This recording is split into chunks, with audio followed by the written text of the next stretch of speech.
আসসালামু আলাইকুম বন্ধুরা, সবাই কেমন আছেন? জুয়েল ইলেকট্রনিক্স অ্যান্ড সাউন্ডের পক্ষ থেকে নতুন আরো একটি ভিডিওতে আপনাদেরকে স্বাগতম। বন্ধুরা, আমরা যারা অ্যাম্পলিফায়ার প্রিয় দর্শক আছি বা যারা আমরা অ্যাম্পলিফায়ারে কাজ করি বা যারা আমরা ট্রানজিস্টর, অ্যাম্পলিফায়ার, সার্কিট ইত্যাদি নিয়ে মোটামুটি একটু চিন্তা ভাবনা করি বা কাজ কাম করি, তারা কিন্তু অনেক সময় যারা প্রফেশনাল তারা বাদে, যারা জানেন তারা বাদে অনেকটা ভুল করে থাকেন যে এই যে হিট সিনগুলো দেখতে পাচ্ছেন সঠিকভাবে ছিদ্র করতে পারেন না। তারপর কিভাবে ট্রানজিস্টর কোন দিকে কিভাবে কি পাতাবেন, সেট করবেন, এই যে মেজারমেন্টগুলো, এগুলো কিন্তু আপনারা অনেকে করতে পারেন না সঠিকভাবে। পারেন, তবে সঠিকভাবে পারেন না বা আপনার নিখুঁত হয় না, বা কাজটা 100%-এর পরিবর্তে আপনার 50%, 60% কাজ ভালো হয়, তারপরে যে আর কিন্তু কাজ ভালো হয় না। অর্থাৎ আপনারা যদি 90% পর্যন্ত কাজ ক্লিয়ার করতে পারেন, তবে আশা করা যায় এটা থেকে ভালো সার্ভিস পাওয়া যায় বা এগুলোর অ্যাক্সিডেন্ট খুব কম হয় টেকনিক্যাল কাজ জনিত কারণে। ঠিক আছে, তো আজকে আমি আপনাদেরকে দেখাবো কিভাবে হিট সিনে আপনারা ছিদ্র করবেন এবং ট্রানজিস্টরের মাপ নেবেন ইত্যাদি। তো বন্ধুরা, আপনি যদি আবার এই চ্যানেলে নতুন দর্শক হয়ে থাকেন, অবশ্যই চ্যানেলটিকে সাবস্ক্রাইব করে দিয়ে পাশে থাকা বেল আইকনটি অল করে দিবেন। আর যারা অলরেডি করে দিয়েছেন বন্ধুরা, তাদেরকে অসংখ্য ধন্যবাদ। তো বন্ধুরা, চলুন শুরু করি। তো প্রথমে আপনার চিন্তা করতে হবে বা আপনার মেজারমেন্ট করতে হবে যে আপনি যে ট্রানজিস্টরটি করতে চান সেটা কত ট্রানজিস্টর করতে চান। 4 ট্রানজিস্টর, 10 ট্রানজিস্টর, 12, 16, 32, 50, 100 ইত্যাদি। তো এটা আপনার নির্ধারণ করতে হবে। এরপর আপনি কেমন দামের হিটসিল লাগাবেন। তো ধরুন, দেখুন আমি এই হিটসিলটা 21 টাকা অথবা 23 টাকা দরে কিনেছি ইঞ্চি প্রতি। তো এই যে হিটসিলখান দেখতে পাচ্ছেন, এটা লম্বায় আছে হচ্ছে আপনার 7.5 ইঞ্চির একটু বেশি, 8 ইঞ্চির কম। ঠিক আছে, তো যাই হোক, তো এই হিটসিনটাই আমি এখানে ট্রানজিস্টর লাগাবো। তো এখন বিষয়টা হচ্ছে কিভাবে মেজারমেন্ট করবেন। তো প্রথমে আসুন, দেখুন এই যে ট্রানজিস্টর দেখতে পাচ্ছেন, এটা এখানে 8টা লাগবে। তো এই যে হিটসিনটা দেখতে পাচ্ছেন, মাঝখানটা হোল, এই দেখা যাচ্ছে এই যে লম্বা একটা ফাঁকা জায়গা রয়েছে। এই ফাঁকা জায়গাটার মিডিল পয়েন্টটা আমার ছিদ্র করতে হবে। এখন মিডিল পয়েন্টটা আমি কিভাবে নির্ধারণ করব সেটা হচ্ছে মেইন জিনিস। দেখুন, একটা স্কেল নেবেন এবং স্কেল নিয়ে ঠিক মিডিল বরাবর বা মিডিলের থেকে একটু কম এই পাশে রাখবেন, এইরকম ভাবে। এই যে দেখুন, আমি কিন্তু রেখেছি, এই যে এরকম ভাবে রাখবেন। তারপরে তো এই দুইটা সাইডকে কিন্তু একটু সুন্দর করে মেজারমেন্ট করে নিতে হবে। দেখুন আমি করতেছি। করার পরে আপনারা চাইলে মার্কার পেন নিতে পারেন, এরকম মার্কার নিতে পারেন, অথবা কোনো একটা ছুরি বা কিছু এরকম দাগ দিতে পারেন। তো এখান চাইলে আপনারা এভাবে মার্কার দিয়ে দাগ দিয়ে নিতে পারেন। তো এখানে একটা জিনিস কিন্তু লক্ষ্য করতে হবে, এই যে দাগটা দিয়েছি দেখুন মিডিলে কিন্তু পড়ে নাই, কারণ এটা কিন্তু অনেক মোটা। এই দেখুন, এটা কিন্তু অনেক, এই সাইডে অনেক মোটা। তাহলে আবার কি করতে হবে, আমার যেটা করতে হবে, এই যে দাগটা আমি দিয়েছি, একটু বাঁকা হয়েছে এখানে সরে যে,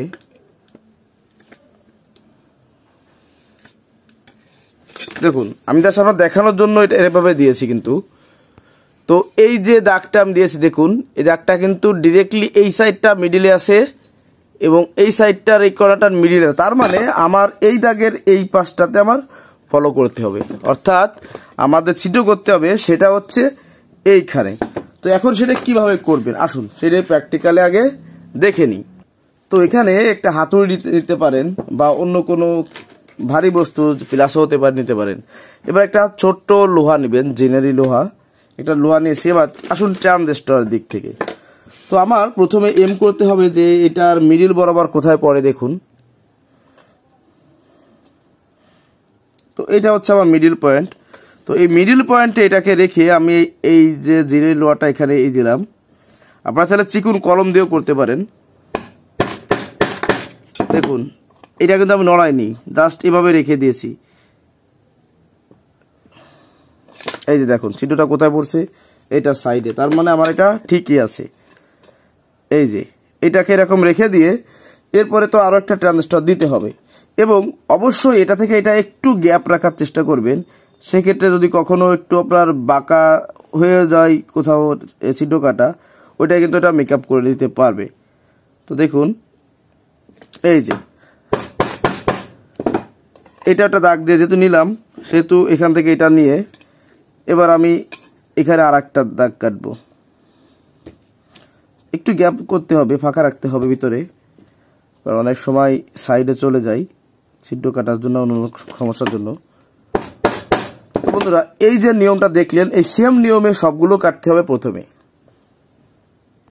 তো বন্ধুরা দেখুন আমি এই যে 1 2 3 4 5 6 7 8 16 ট্রানজিস্টরের জন্য দুটো হিট সিন আমি মার্ক করে নিলাম যে কোথায় কোথায় আমার ছিদ্র হবে বা কিছু ইত্যাদি। তো এখন কথা হচ্ছে এটাকে এখন ছিদ্র করতে হবে ড্রিল দিয়ে। তো এখন এখানে একটা কথা আছে, এখানে কথা কি, আপনি যদি ডাইরেক্ট স্টার স্ক্রু দিয়ে আটকাতে চান তো যেরকম মাপের স্টার স্ক্রু দিবেন ওই রকমের মাপ হিসাব করে আপনি ড্রিল বিট লাগাবেন। আর আমি যেহেতু এখানে নাট স্ক্রু দিয়ে আটকাবো, অর্থাৎ এই যে স্ক্রু দেখতে পাচ্ছেন এই যে এইগুলো যে আটকিয়ে দিব, তো সেহেতু আমি এটার মানে এটা যেমন মোটা ওই অনুপাতেই ড্রিলটা ব্যবহার করতেছি। তো আমি আগে থেকে এটা রেডি করে রাখছিলাম। তো এটা কিভাবে ছিদ্র করবেন তাই সেটা আগে দেখুন। দেখুন বন্ধুরা এখানে কি করবেন, আপনি যেখানে এই যে মার্ক করেছেন দেখতে পাচ্ছেন এই যে মার্ক করা, মার্কের এখানে আগে ড্রিলটাকে ধরবেন। আপনারা যদি লেদার থেকে করতে পারেন সেটা সব থেকে বেশি ভালো হয়। এভাবে ধরে আগে পজিশন ঠিক করবে, তারপর হচ্ছে আপনার ড্রিলের পাওয়ার বাটন প্রেস করবেন। দেখুন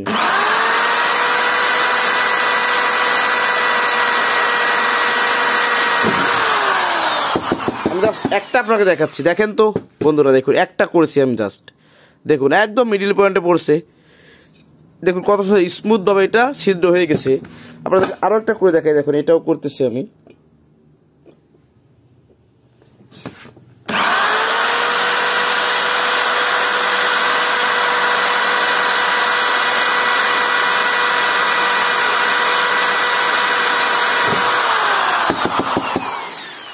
তো বন্ধুরা দেখুন এই যেভাবে করলাম এই সেম নিয়মে এখানকার সবগুলো সিনে ছিদ্র করা হবে, ঠিক আছে। তারপরে কি করবেন তা সেটা দেখুন। তো বন্ধুরা দেখুন আমার ছিদ্রগুলো করে নেওয়া হয়ে গেছে এবং অফ ক্যামেরা আমি দুটো বাড়তি কাজ করে দিই। সেটা হচ্ছে যে দেখুন এই যে একটা দুটো ছিদ্র কোনো একটা এটা আমি কেটে নিয়েছি এইভাবে, মানে ক্যাসিংয়ের সঙ্গে লাগিয়ে দেওয়ার জন্য। তো এখন যে কাজটা দেখুন, আমরা যখন ট্রানজিস্টর লাগাই বা এই ছিদ্র করার পর ট্রানজিস্টর লাগাই তখন অনেক সময় আমরা কি করি, ঠিক এখানে পেস্ট বা সেপারেট পেপার দিয়ে ডিরেক্টলি লাগিয়ে দিই। কিন্তু দেখুন বন্ধুরা আমি এই যে ছিদ্রগুলো করেছি, এই ছিদ্রগুলো করার কারণে এখান থেকে একটু এই যে আমাদের অ্যালুমিনিয়াম বা এই যে হিটসিনের যে মেটালটা এটা একটু উপরের দিকে উঠে গেছে। যেমন প্রমাণ দেখুন, আমি এখান থেকে নিয়ে আসতে দেখুন বাঁধতেছে না, এইবার বেঁধেছে, দেখুন এই যে বাঁধতেছে হালকা, এই দেখুন বেঁধেছে, এই যে দেখুন এই বাঁধার কারণ হচ্ছে কি এখানে একটু উঁচু হয়ে রয়েছে। তো আমাদের কি করতে হবে, এখন এটাকে সমান করে দিতে হবে। যদি তা না দিই তাহলে এইটার এখানে যদি এইটা একটু এই ট্রানজিস্টর একটু উঁচু হয়ে লেগে থাকে, সেক্ষেত্রে এই ট্রানজিস্টরের হিটসিন থেকে আমাদের মেইন কুলিং হিটসিনে কিন্তু খুব বেশি তাপ যেতে পারবে না। সেক্ষেত্রে ট্রানজিস্টরটা অতিরিক্ত গরম হবে এবং অ্যাক্সিডেন্ট হওয়ার সম্ভাবনা থাকবে বা নষ্ট হবে। তো এই জন্য কি করবেন, ভালো ধারালো একটি কাটার নেবেন, নিয়ে জাস্ট ওই জায়গাটাতে একটু এইভাবে ঘষে দিবেন। এই যে দেখুন এই একটু ঘষে দিবেন, খুব বেশি না, একটু, যাতে আপনার উপরে এই উঁচু আস্তরণটা নিচে হয়ে যায়। দেখুন এখন কিন্তু খুব বেশিটা বাড়তেছে না। তো এই যে ফিনিশিংটা এই যে দেওয়া হলো, দেখুন ফিনিশ হয়ে গেছে, অর্থাৎ ক্লিয়ার। তো এই সেম নিয়মের দুটো হিটসিনকে ক্লিয়ার করতে হবে। তো বন্ধুরা এখন কি করতে হবে, এখন আমাদের ট্রানজিস্টর লাগাতে হবে। কিভাবে লাগাবেন দেখুন, আমরা যেহেতু 8টা 8টা 16টা অর্থাৎ 8টা 1943 8টা 5200 এই ট্রানজিস্টর ব্যবহার করতে যাচ্ছি, সেহেতু আমাদের আগে 8টা 1943 আলাদা করতে হবে। দেখুন আমি এগুলোকে বেছে বেছে আলাদা করে নিচ্ছি। তো দেখুন 1 2 3 4 5 6 7 8 এই 8টা 1943কে আগে আমি বেছে আলাদা করলাম। এবার আমার 8টা মাইকা পেপার বা সেপারেট পেপার লাগবে। তো 8টা মাইকা পেপার নিলাম। এখন একটা জিনিস আপনাদেরকে বলি, আমরা অনেকেই ট্রানজিস্টরগুলো জাস্ট একটা নাট স্ক্রু ঠিক এইভাবে দিয়ে ডিরেক্টলি নাটের এই যে মাথার বোল্টটা এসে ট্রানজিস্টরে প্রেসার দিয়ে তারপরেই করি। এখানে আপনারা কি করবেন, এখানে সব থেকে ভালো হয় একটা ওয়াশার দিয়ে ঠিক এইভাবে দিলে, তাহলে বেশি ব্যাসার্ধ নিয়ে কিন্তু আমার এই ট্রানজিস্টরটা প্রেসারে থাকবে, টাইট ভালো হবে এবং লং টাইম আপনার এটা লাস্টিং করবে, ভালো হবে আর কি, ভালোর জন্য। যেমন আপনারা কোম্পানির অ্যাম্পলিফায়ারগুলো দেখতে পারবেন যে এখানে ওয়াশার দেওয়া থাকে। তো এটা হচ্ছে বিষয়। এখন আপনি চাইলে আপনার এই হিটসিনের এখান থেকেও এই পাশটা দিতে পারেন, ওই পাশ থেকেও দিতে পারেন, যেটাই আপনার সুবিধা হয় আপনি সেটাভাবে করতে পারেন।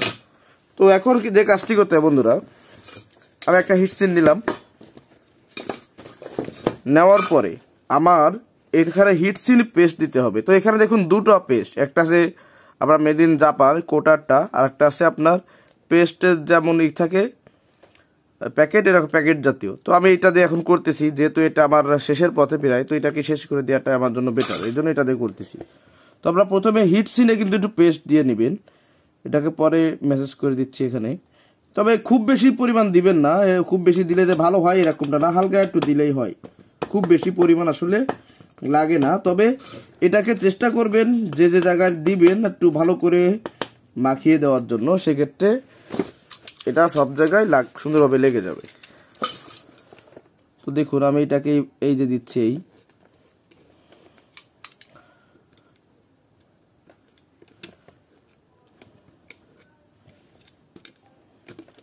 আর এটা যখন আপনার এসে ট্রানজিস্টরের তলে চাপ লেগে যাবে তখন অটোমেটিক্যালি সাইডে কিন্তু চলে আসে, আর সাইডে চলে আসলে বুঝবেন যে আপনার ট্রানজিস্টরটা টাইটও খুব ভালোভাবে দেওয়া হয়েছে, খুব সুন্দরভাবে হিটসিনের সঙ্গে কিন্তু লেগে আছে, এটা বুঝতে পারবেন। তো বন্ধুরা দেখুন আমি এখানে এগুলো কিভাবে লাগিয়ে দিচ্ছি, আপনারা এইভাবে এটাকে সুন্দরভাবে মেসেজ করে নেবেন। তো দেখুন আমি এখানে এটাকে পেস্ট করিলাম।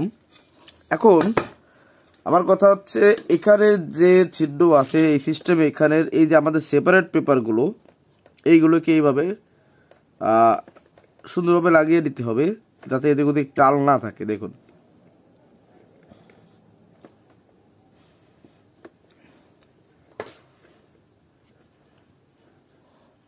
তো বন্ধুরা দেখুন আমি এটাকে এই যে লাগিয়ে নিয়েছি। এখন কি করতে হবে, আমার এটা এইভাবে লাগাতে হবে না বন্ধুরা, আরো একটু কাজ বাকি আছে।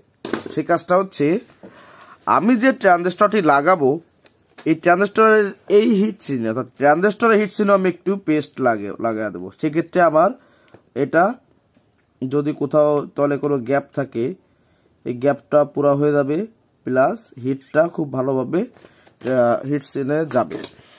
এখানেও বলে রাখি, এখানেও খুব বেশি পরিমাণ দেওয়ার প্রয়োজন নাই, কারণ খুব বেশি দিলে সাইডে লেগে থাকলে আপনার ওইখানে ময়লা জমে, মানে যখন প্রেসারে টাইট দেওয়া হয় এটাকে, তখন এটা সাইড থেকে যখন সাইডে বেরোয় আসে তখন ওইখানে ধুলো বালি জমে রানিং টাইমে। তো এই জন্য অল্প দিতে হবে, অল্প দিলে যথেষ্ট, কারণ এটা প্রেসারে খুব বেশি জায়গা থাকে না, অল্প সামান্য পেস্টের প্রয়োজন হয়। তো আপনি এখানে কিভাবে লাগাতে চান দেখুন, আপনি চাইলে এটাকে ঠিক এইভাবে লাগিয়ে নিতে পারেন। এই যে এখন আপনি যদি মনে করেন যে আপনি এই পাশ থেকে স্ক্রুটা দিবেন, সেক্ষেত্রে অবশ্যই এরকম একটা ওয়াশার ব্যবহার করবে, ঠিক এরকম। এই যে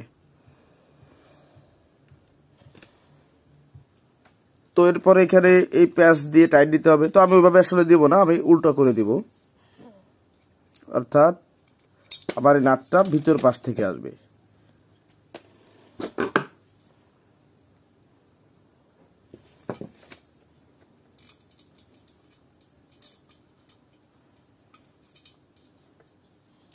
একটু কষ্টসাধ্য কিন্তু সম্ভব। ব্যাস, এটাকে আমি জাস্ট এটাকে একটু ধরে রাখলাম এইভাবে। ধরার পরে আমি যেভাবে বলছিলাম যে অবশ্যই এখানে একটা ওয়াশার দিবেন। তো এই যে ওয়াশারটা দিলাম, এরপরে প্যাচটা দিলাম।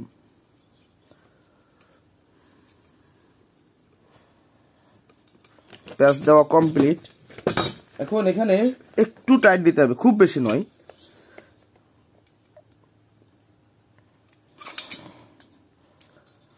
তো বন্ধুরা একটা কথা এখানে বলে নিই, আপনারা অনেক সময় সার্কিটের ডাইস অনুযায়ী কাটেন, তো এই সেম নিয়মেই কাটবেন, জাস্ট আপনার সার্কিটের ডাইস অনুযায়ী কাটবেন। আর আমি এটাতে হচ্ছে আলাদা সাইডে এভাবে রেজিস্ট্যান্স দিয়ে এটাকে মনে করেন 2 ট্রানজিস্টারটা বোর্ড দিয়ে 8 ট্রানজিস্টার চালাবো, এরকম ভাবে আসলে আমি গেঁথে আসবো। সেই এই নিয়মে কিন্তু আমি এভাবে করতেছি। আবার অনেকে হয়তো বলতে পারেন যে ভাই এভাবেই তো করলে হবে না। তো বন্ধুরা দেখলেন আমি এটা কোনোভাবে ফিক্সড করলাম, এরপর এটাকে আরো টাইট দেবো লাস্টের দিকে, এখন না, সবগুলোকে এভাবে সাজিয়ে নিয়ে আসবো। তো এইভাবে আরো সবগুলোকে করে তারপরে আপনাদেরকে আমি দেখাচ্ছি। তো বন্ধুরা অফ ক্যামেরায় আমি দুটো হিট সিনই কমপ্লিট করে নিয়েছি। দেখুন কোনভাবে 5200 গুলো এক সাইডে দিয়েছি, দেখুন এই যে হিট সিন পেস্ট লাগে, আর 1943 যেগুলো আমাদের সেগুলো আর এক সাইডে দিয়েছি। তো এটা হচ্ছে বিষয়, একটা অ্যাম্পলিফায়ার তৈরি করার সময় এইভাবে দুটো হিট সিন পাশাপাশি থাকলো, বা দুই সাইডও দেওয়া যেতে পারে, আপনাদের ক্যাবিনেটের 2 প্রান্তেও দিতে পারেন, এই হচ্ছে বিষয়। তো দেখুন এই হচ্ছে আমার কাজের ফিনিশিং। হ্যাঁ, তো আশা করি এভাবে যদি কেউ কাজ করেন সে ভালো ফলাফল পাবেন। আসলে ভালো তো শেষ নাই, তার মধ্যে যতটুকু ভালো করা যায় এটা তো আসলে করতে দোষ নাই, ঠিক আছে। তো এই হচ্ছে বিষয়টা। তো বন্ধুরা আমি আমার বুঝে আমার মতো করে আপনাদেরকে বললাম, বুঝলাম। আপনাদের যদি কোথাও বুঝতে অসুবিধা থাকে কমেন্টে জানাবেন। হ্যাঁ, প্রয়োজনে আপনারা চাইলে ডিরেক্টলি আমার ইমো হোয়াটসঅ্যাপে নক দিতে পারেন, কথা বলতে পারেন। তবে একটা কথা বলি, যখন আমি ব্যস্ত থাকি, বাজার সাইডে প্রোগ্রাম থাকে ইত্যাদি, সে সময় তো আপনাদের সবসময় সময় দিতে পারি না। তবে আশা করি কেউ বলতে পারবেন না যে আমি আপনাদের কোনো ফোনে বা কমেন্টে আপনাদের কোনো রিপ্লাই দিই না ইত্যাদি, হয়তো লেট হতে পারে বা কোনো কিছু ইত্যাদি। তো যাই হোক বন্ধুরা, আপনাদের কষ্ট করে দেখার জন্য অনেক ধন্যবাদ। তোমরা সবাই ভালো থাকুন, সুস্থ থাকুন। আর এই বিষয়ে মানে এই ট্রানজিস্টর কিভাবে পিন কানেকশন করতে হয়, কিভাবে কি করতে হয়, এই বিষয়ে আরো ভিডিও ইনশাআল্লাহ চ্যানেলে আসবে, আপনারা সঙ্গে থাকুন, দেখতে পারবেন।